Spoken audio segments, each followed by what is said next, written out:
먼저 하나님의 말씀 사무엘상 18장 1절로 4절을 봉독하겠습니다. 다윗이 사울에게 말하기를 마침에 요나단의 마음이 다윗의 마음과 하나가 되어 요나단이 그를 자기 생명같이 사랑하니라. 그날에 사울은 다윗을 머무르게 하고 그의 아버지의 집으로 다시 돌아가기를 허락하지 아니하였고, 요나단은 다윗을 자기 생명같이 사랑하여 더불어 언약을 맺었으며, 요나단이 자기가 입었던 겉옷을 벗어 다윗에게 주었고 자기의 군복과 칼과 활과 띠도 그리하였더라. 오늘 요나단의 이야기를 시작하면서 먼저 2000년 전 유대 광야의 요단 강가로 여러분을 초청합니다. 거기서 우리는 낙타털 옷을 입고 허리에 가죽띠를 띤 침례 요한을 만날 수 있습니다. 그는 회개하라, 천국이 가까이 왔느니라고 외치며 수많은 사람들에게 침례를 베풀었습니다. 온 유대와 예루살렘에서 사람들이 그에게 몰려들었고 대중의 인기를 한 몸에 받는 주인공이 되었습니다. 그런데 어느 날부터 분위기가 급변합니다. 예수님께서 사역을 시작하시자 요한을 따르던 사람들이 썰물같이 빠져나가 예수님께로 가기 시작한 겁니다. 요한의 제자들은 이 상황을 견딜 수 없었습니다. 스승의 명예가 실추되고 교세가 기울어지는 것을 보며 억울해했습니다. 그래서 요한에게 달려와서 이렇게 보고합니다. 랍비여, 선생님과 함께 요단강 저편에 있더니 곧 선생님이 증언하시던 이가 침례를 베풀매 사람들이 다 그에게로 가더이다. 보통 사람이라면 어떻게 할까요? 아마 시기 질투로 배가 많이 아팠을 겁니다. 그러나 침례 요한은 인류 역사상 가장 아름답고 가장 위대한 대답을 합니다. 신부를 취하는 자는 신랑이나 서서 신랑의 음성을 듣는 친구가 크게 기뻐하나니 나는 이러한 기쁨으로 충만하였노라. 그는 흥하여야 하겠고 나는 쇠하여야 하리라. 그는 반드시 번영해야 하겠고 나는 반드시 쇠퇴해야 하리라. 이 고백은 패배자의 탄식이 아닙니다. 이것은 자신의 사명을 정확히 알고 있는 요한의 기쁨의 찬가입니다. 요한은 자신이 주인공인 신랑이 아니라 신랑을 빛나게 하는 친구임을 잘 알고 있었습니다. 또한 자신이 나설 때와 물러날 때를 정확히 알고 있었습니다.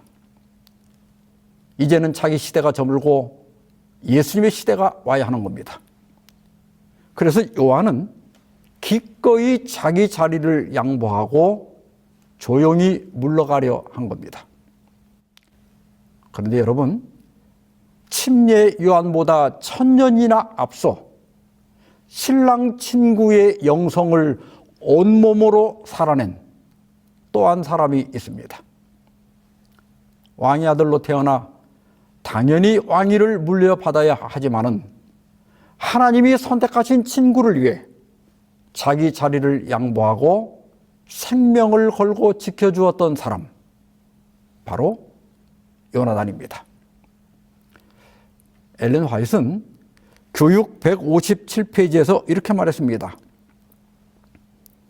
자기 희생을 통해 그리스도의 고난에 동참한 자들의 기록에 구약과 신약에 각각 한 사람씩 곧 요나단과 침례 요한의 이름이 기록되어 있다. 저는 오늘 사무엘상 18장에서 20장까지를 강의하면서 어떻게 인간의 본성인 시기와 질투를 넘어 그는 흥하여야 하겠고 나는 쇠하여야 하리라는 거룩한 삶을 살 수 있는지 살펴보고자 합니다. 거인 골리앗을 쓰러뜨리고 이스라엘의 승리를 가져온 다윗은 하루아침에 영웅이 됩니다. 지금으로 말하면 10대 아이돌이 된 겁니다. 그러한 추세에 맞춰 사울은 다윗을 군대의 장으로 삼았지만, 그러나 마음속 깊은 곳에서는 그를 시기 질투하며 경계하기 시작했습니다. 그러나 그 현장에 있었던 사울의 아들 요나단의 반응은 전혀 달랐습니다. 다윗이 사울에게 말하기를 마침에 요나단의 마음이 다윗의 마음과 하나가 되어 요나단이 그를 자기 생명같이 사랑하니라. 요나단은 골리앗을 죽인 다윗을 가까이서 보았습니다. 그리고 사울의 질문에 겸손하면서도 명쾌하게 대답하는 것과 특히 자신이 이룬 모든 업적에 대해 하나님께 영광을 돌리는 것을 보고 반하고 말았습니다. 믿음의 사람은 믿음의 영웅을 알아보는 법입니다. 요나단은 어떤 사람입니까? 전에 살펴본 대로 블레셋이 3만 대의 병거와 6천 명의 마병과 해변에 모래같이 많은 군대로 믹막스에 쳐들어왔을 때 이스라엘 군사들은 두려워서 다 도망가고 사울 곁에는 불과 600명 정도밖에 남지 않았습니다. 이 절체절명의 때에 요나단이 무슨 일을 벌입니까? 요나단이 자기의 무기를 든 소년에게 이르되 우리가 이 할례 받지 않은 자들에게로 건너가자. 여호와께서 우리를 위하여 일하실까 하노라. 여호와의 구원은 사람이 많고 적음에 달리지 아니하였느니라. 다윗도 골리앗을 향해서 이 할례 받지 않은 블레셋 사람이 누구이기에 살아계시는 하나님의 군대를 모욕하느냐고 분노했습니다. 여기 요나단도 이 할례 받지 않은 자들에게로 건너가자고 말합니다. 또한 10대 소년 다윗이 키가 3m나 되고 전신갑주를 입은 골리앗을 돌 맷돌 하나로 죽였습니다. 요나단도 무기 든 소년과 단 둘이서 블레셋 수비대를 기습해서 이스라엘 군대의 승리를 안겨주었습니다. 사실 요나단도 왕이 되기에 충분한 용기와 능력과 믿음을 가진 사람이었습니다. 그러나 다윗을 보는 순간 그가 자신보다 왕이 되기에 저 훌륭한 기질을 가졌으며 다윗이 왕이 되는 것이 하나님과 나라를 위해 더 낫다고 판단했습니다. 그리고 기꺼이 자기 자리를 양보합니다. 요나단은 다윗을 자기 생명같이 사랑하여 더불어 언약을 맺었으며 요나단이 자기가 입었던 겉옷을 벗어 다윗에게 주었고 자기의 군복과 칼과 활과 띠도 그리하였더라. 이것은 단순한 선물이 아닙니다. 고대 근동에서는 이 겉옷과 띠와 무기는 곧 그의 신분과 권위를 상징했습니다. 우리나라 조선시대에도 겉옷은 그의 신분과 관련이 있었습니다. 왕은 붉은색 용포인 홍용포를 입었고 모자는 익선관을 썼습니다. 왕자는 청룡포를 입었는데 파란색은 동쪽과 봄을 상징하기 때문에 떠오르는 권력을 의미한다고 합니다. 왕비는 중요한 의식 때 꽁무니가 순호인 저그를 입었고 머리에는 크고 화려한 가채머리인 대수를 했다고 합니다.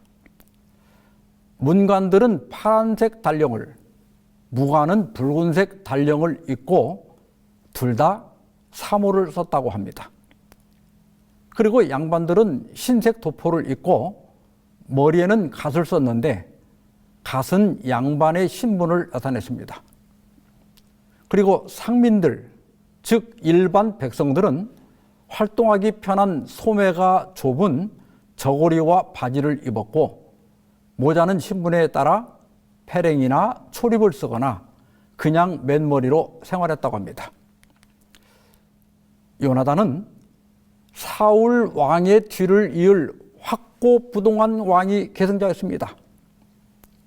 그가 자기의 겉옷을 벗어 다윗에게 입힌 것은 자신의 왕세자 자리를 양보한 겁니다.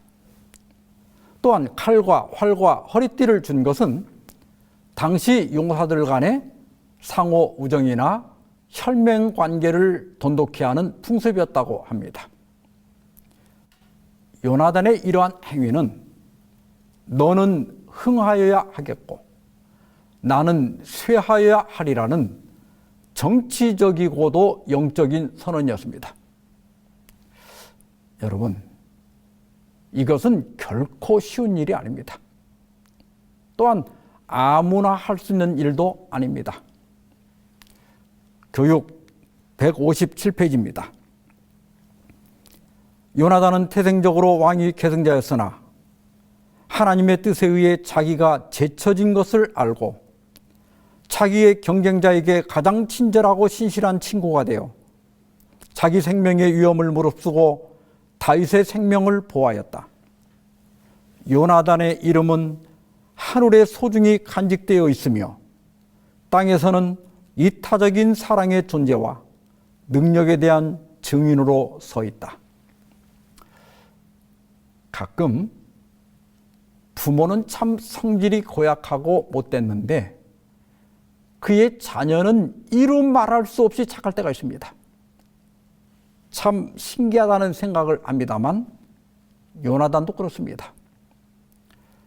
아버지 사울은 다윗에 대한 시기 질투로 점점 미쳐가는데 그의 아들 요나단은 어찌 그리 선한지 모르겠습니다. 요나단의 이런 이타적이고 자기 희생적인 모습은 먼 훗날 침례 요한에게서 다시 나타나고 더 나아가 예수님에게서 꽃을 피우게 됩니다. 빌립보서 2장 6절로 8절입니다. 그는 근본 하나님의 본체시나 하나님과 동등됨을 취할 것으로 여기지 아니하시고 오히려 자기를 비워 종의 형체를 가지사 사람들과 같이 되셨고 사람의 모양으로 나타나사 자기를 낮추시고 죽기까지 복종하셨으니 곧 십자가에 죽으심이라. 예수님은 본래 하나님이셨지만 자기를 비우시고 성육신 하셨습니다. 뿐만 아니라 십자가의 희생으로 그를 믿는 자들에게 자신의 의의 옷을 입히시고 의롭다 칭하십니다.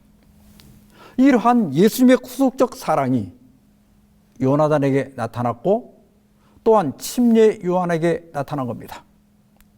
그리고 오늘날에도 구원받고 거듭난 사람, 성령의 사람들에게서 똑같이 나타나는 겁니다. 가끔 직분 하나 때문에 목사를 원망하고 내 자리를 차지한 후임자에게 분노하고 미워하는 분들이 있습니다. 직분을 맡아 하나님의 사역에 봉사하고 싶어하는 그 마음은 참 대견합니다. 또 지방에서는 7, 80대가 되어도 직분을 맡지 않을 수 없는 교회가 많습니다. 그런 교회에서 수고하시는 나이 드신 장로님들이나 집사님들을 보면 정말 고맙고 머리가 숙여집니다. 그러나 적절한 때 누군가 자리를 양보할 사람이 있다면 기꺼이 뒤로 물러나며 그는 흥하여야 하겠고 나는 쇠하여야 하리라고 선언할 수 있는 사람, 그런 사람이 진짜 신앙의 사람이고 진짜 믿음의 사람이고 진짜 거듭난 사람이고 진짜 성령의 사람입니다. 요나단처럼 때가 되면 내 겉옷과 내 무기들 다 다시 말해 내 직분과 내 영향력을 다음 사람에게 기꺼이 양보할 수 있는 그리스도인이 되기 위해 기도합시다. 이렇게 아들 요나단은 그리스도의 겸손과 자기 희생적 사랑을 나타내고 있는데 그 아버지 사울은 상황이 점점 더 악화됩니다. 사울이 그의 아들 요나단과 그의 모든 신하에게 다윗을 죽이라고 말하였더니 사울의 아들 요나단이 다윗을 심히 좋아하므로 그가 다윗에게 이르되 내 아버지 사울이 너를 죽이기를 꾀하시느니라. 그러므로 이제 청하노니 아침에 조심하여 은밀한 곳에 숨어 있으라. 하나님의 성령이 떠나고 악령에 사로잡힌 사울은 이제 내면의 시기 질투를 넘어 공개적인 살해 명령을 내립니다. 다윗이 잘못한 것이 전혀 없지만 그럴수록 사울은 다윗에게 분노하고 미워하는 겁니다. 그러나 이 명령은 사울의 왕권이 얼마나 취약한지를 역설적으로 보여주고 있습니다. 왜냐하면 그의 명령을 수행해야 할 핵심 인물인 요나단이 오히려 다윗을 보호하고 있기 때문입니다. 요나단은 침묵하지 않았습니다. 그는 아버지 사울과 친구 다윗 사이에서 화해자요 중보자로 나섭니다. 요나단이 그의 아버지 사울에게 다윗을 칭찬하여 이르되 원하건대 왕은 신하 다윗에게 범죄하지 마옵소서. 그는 왕께 득죄하지 아니하였고 그가 왕께 행한 일은 심히 선함이니이다. 그가 자기 생명을 아끼지 아니하고 블레셋 사람을 죽였고 여호와께서는 온 이스라엘을 위하여 큰 구원을 이루셨으므로 왕이 이를 보고 기뻐하셨거늘 어찌 까닭없이 다윗을 죽여 무지한 피를 흘려 범죄하려 하시나이까. 요나단은 아버지의 증오가 얼마나 무서운지 알고 있었습니다. 잘못하면 자기도 죽임을 당할 수 있었어요. 그러나 그는 진실을 말합니다. 그리고 모든 일들이 하나님의 역사임을 지적하며 다윗을 죽이는 것은 곧 하나님을 대적하는 것이라는 암시를 합니다. 오늘날 우리에게도 이런 용기가 필요합니다. 공동체 안에서 누군가 억울한 누명을 쓰거나 연약한 사람이 부당한 핍박을 받을 때 요나단처럼 그들의 변호자가 되고 보호자가 되어 주어야 합니다. 사울이 요나단의 말을 듣고 맹세하되 여호와께서 살아계심을 두고 맹세하거니와 그가 죽임을 당하지 아니하리라. 완악한 사울도 요나단의 간절하고 합리적인 설명에 고개를 숙일 수밖에 없었습니다. 그래서 다윗을 죽이지 않겠다고 하나님의 이름을 걸고 맹세까지 합니다. 그러나 사울의 맹세는 오래가지 않았습니다.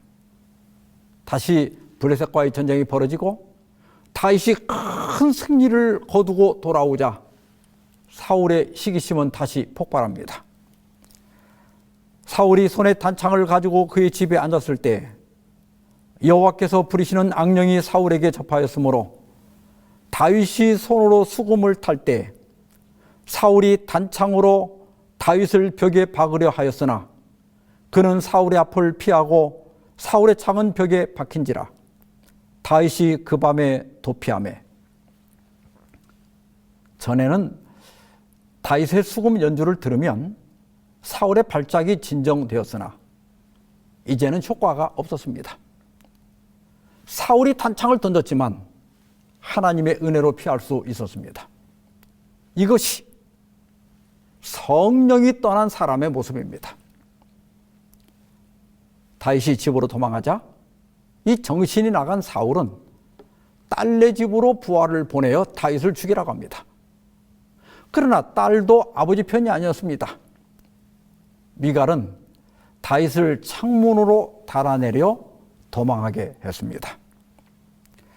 다윗이 도피하여 라마로 가서 사무엘에게로 나아가서 사울이 자기에게 행한 일을 다 전하였고 다윗과 사무엘이 나요스로 가서 살았더라. 갈수록 더 포악해지는 사울을 피해 다윗은 자신에게 기름 부었던 사무엘에게 달려갑니다. 여기 나요스는 지명이 아니라 거처를 의미합니다. 아마 사무엘이 고향 라마에 세운 선지자 학교의 기숙사였을 겁니다. 다윗은 비로소 마음의 평안을 얻고 거기서 영적 재충전을 할 수가 있었습니다. 그런데 얼마 후에 다윗이 라마에 있다는 사실이 사울에게 보고되었습니다. 사울은 3차례에 걸쳐서 체포조를 보냅니다. 군사들이 선지자 학교에 가보니 사무엘의 인도 아래 선지자 무리들, 지금으로 말하면 신학생들이 예언하는 장면을 보게 됩니다.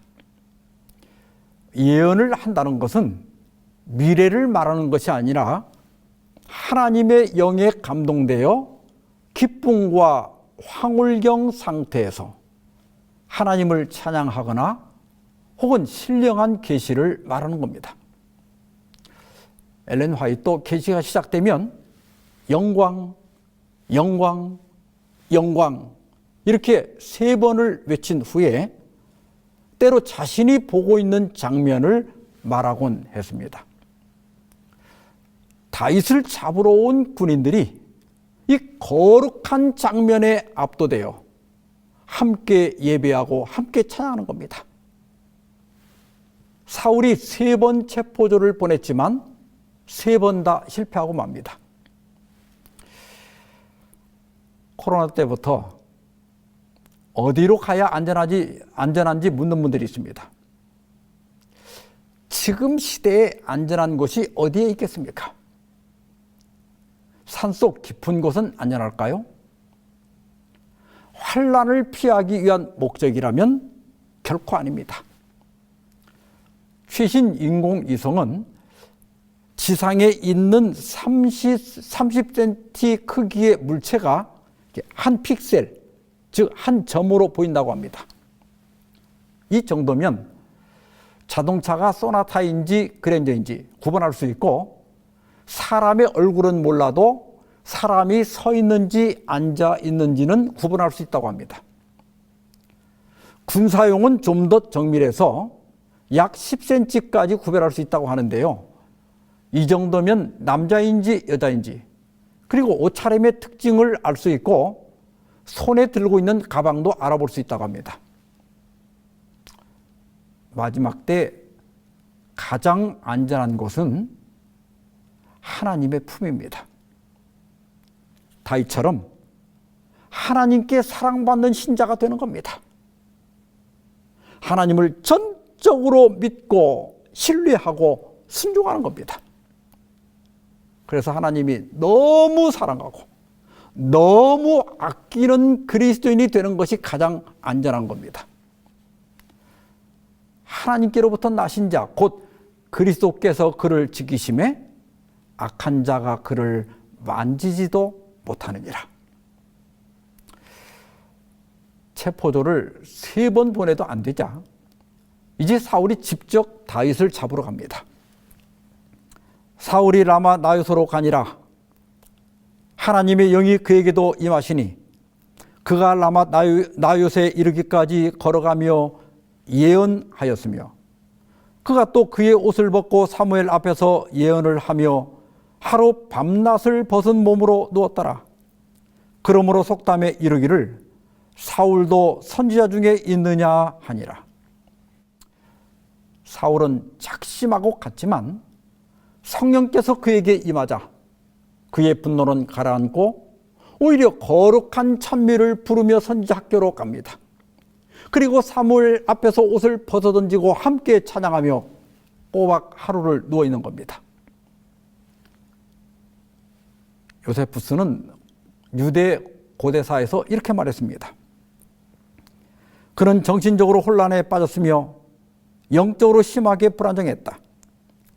그래서 사무엘과 다윗이 있는 자리에서 옷을 벗어던지고 넘어지더니 밤낮으로 꼬박 하루를 땅바닥에 누워 있었다. 사울이 겉옷을 벗었다는 것은 왕적 권위와 위엄을 박탈당한 것을 의미합니다. 그는 왕으로서 다윗을 잡으러 왔지만 이제 신학생들과 별 다를 바가 없는 평범한 사람으로 돌아갔습니다. 아무리 큰 권세를 가진 사람도 하나님 앞에서는 아무것도 아닙니다. 사울도 선지자 중에 있느냐라는 속담은 그 악한 사울도 신학생이 되었느냐는 조롱입니다. 이것은 아무리 강한 자라도 하나님께서 제압할 수 있다는 것을 보여줍니다. 또한 영적 체험 자체가 구원의 증거가 아니라는 것을 경고하고 있습니다. 진리와 그리스도의 피가 우리를 구원하는 것이지 방언이나 기적적인 치료나 어떤 영적 경험이 우리를 구원하는 것이 아닙니다. 다윗이 라마 나윗에서 도망하여 요나단에게 이르되 내가 무엇을 하였으며 내 죄악이 무엇이며 내 아버지 앞에서 내 죄가 무엇이기에 그가 내 생명을 찾느냐. 사울이 라마 선지자 학교에 머물러 있는 동안 다윗은 요나단과 상의하기 위해서 기부하러 갔습니다. 그리고 요나단을 만나 묻습니다. 도대체 내가 무슨 잘못을 했기에 내 아버지가 나를 죽이려고 하느냐. 그러면서 자신의 절박한 상황을 이야기합니다. 나와 죽음 사이는 한 걸음뿐이다. 언제 죽을지 모르는 상황이란 거죠. 요나단은 내가 원하는 것은 무엇이든 말해보라고 합니다. 다윗은 월삭 식사 자리를 이용해서 사울의 본심을 알아보자고 제안합니다. 당시 매월 초 하루인 월삭은 한 달의 시작을 하나님께 드리는 헌신의 시간이었고 특히 사울에게는 충성심을 확인하고 정치적 결속을 다지는 자리였습니다. 다윗은 베들레헴에서 가족 제사를 드린다는 핑계로 불참하겠다고 제안합니다. 그리고 만약 사울이 별말을 안 하면 안전한 것으로, 화를 내면 죽이기로 결심한 것으로 간주하기로 합니다. 그리고 들로 나가 둘이 언약을 맺습니다. 여호와께서 너 다윗의 대적들을 지면에서 다 끊어버리실 때에도 너는 내 인자함을 내 집에서 영원히 끊어버리지 말라 하고 이에 요나단이 다윗의 집과 언약하기를 여호와께서는 다윗의 대적들을 치실지어다 하니라. 요나단은 하나님께서 자기가 받아야 할 왕위를 다윗에게 주실 것을 인정하고 받아들입니다. 그리고 내가 너를 도울 테니 너도 왕이 된 후에 내 집의 안전을 보장해 달라고 요청합니다. 이것은 고대 왕권 교체기에 전임 왕조를 몰살하는 관례를 피하기 위한 겁니다. 훗날 다윗은 요나단의 아들에게 이 언약을 지킵니다. 요나단은 사울 후에 에셀 바위에서 만나 아버지의 본심을 알려주기로 합니다. 이튿날 곧 그 달의 둘째 날에도 다윗의 자리가 여전히 비었으므로 사울이 그의 아들 요나단에게 묻되 이새의 아들이 어찌하여 어제와 오늘 식사에 나오지 아니하느냐 하니 다윗이 연 이틀 월삭 식사에 나오지 않자 사울은 요나단에게 물었습니다. 요나단은 다윗이 가족 제사에 다녀온다고 해서 자신이 보냈다고 하자 사울은 아들에게 아주 쌍욕을 합니다. 그러면서 네가 다윗과 한패인 걸 내가 모를 줄 아느냐? 그놈이 살아있는 한 너와 네 나라가 온전하지 못할 것이다. 그는 반드시 죽어야 한다고 외쳤습니다. 요나단이 그의 아버지 사울에게 대답하여 이르되 그가 죽을 일이 무엇이니까? 무엇을 행하였나이까? 사울이 요나단에게 단창을 던져 죽이려 한지라 요나단이 그의 아버지가 다윗을 죽이기로 결심한 줄 알고 다윗에 대한 증오로 정신이 나간 사울은 자기 아들마저 죽이려고 하는 겁니다. 사울의 생각을 파악한 요나단은 식사 자리를 떠나 활쏘기 연습을 하는 것처럼 위장해서 에셀바위로 갑니다. 요나단은 사전에 다윗과 이렇게 암호를 정했습니다. 내가 화살을 쏜 다음에 그 화살 줍는 아이에게 화살이 내 뒤에 있다 이렇게 외치면 너는 안전하니 돌아오고 화살이 내 앞에 있다 외치면 도망가라고 했습니다. 그래서 요나단은 화살이 내 앞에 있다고 외쳤습니다. 아이가 가매 다윗이 곧 바위 남쪽에서 일어나서 땅에 엎드려 3번 절한 후에 서로 입맞추고 같이 울되 다윗이 더욱 심하더니 요나단이 다윗에게 이르되 평안히 가라. 우리 두 사람이 여호와의 이름으로 맹세하여 이르기를 여호와께서 영원히 나와 너 사이에 계시고 내 자손과 내 자손 사이에 계시리라 하였느니라 하니 다윗은 일어나 떠나고 요나단은 성읍으로 돌아가니라. 다윗이 절한 것은 자신을 도와준 은혜에 감사를 표한 겁니다. 그리고 더 심하게 운 것은 20대 초반의 나이에 왕궁과 거기서 누리던 지위 그리고 가족과 친구들을 떠나 광야에서 혼자 살아가야 하기 때문입니다. 에셀은 분리 혹은 출발이라는 뜻입니다. 이곳에서 다윗은 왕궁에서 분리되어 광야 생활을 시작하고 요나단은 왕궁으로 돌아가 서로 다른 길을 가게 됩니다. 요나단은 자신의 왕권을 포기하고 친구를 위해 목숨을 건 사랑을 보여줌으로써 훗날 오실 참된 왕 예수 그리스도의 그림자가 되었습니다. 오늘 우리에게도 이런 자아희생적 사랑이 필요합니다. 그는 흥하여야 하겠고 나는 쇠하여야 하리라. 우리 가정과 우리 교회와 사회에서 우리 한 사람 한 사람이 또 하나의 요나단으로 살아가게 되길 바라면서 오늘 말씀을 마치겠습니다. 기도합시다.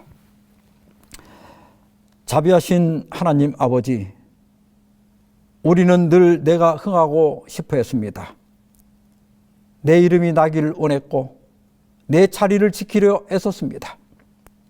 주님, 이제는 주님이 내 안에 흥하기를 원합니다. 내 자아는 십자가 뒤로 감추어 주시고 오직 주님의 영광만을 위해 살게 해 주시옵소서. 친구를 위해 자기 희생적 사랑을 보여준 요나단처럼 우리도 주님과 이웃을 위해 기꺼이 쇠하여 지는 거룩한 용기를 갖도록 허락해 주시옵시기를 예수님의 이름으로 기도하옵나이다. 아멘.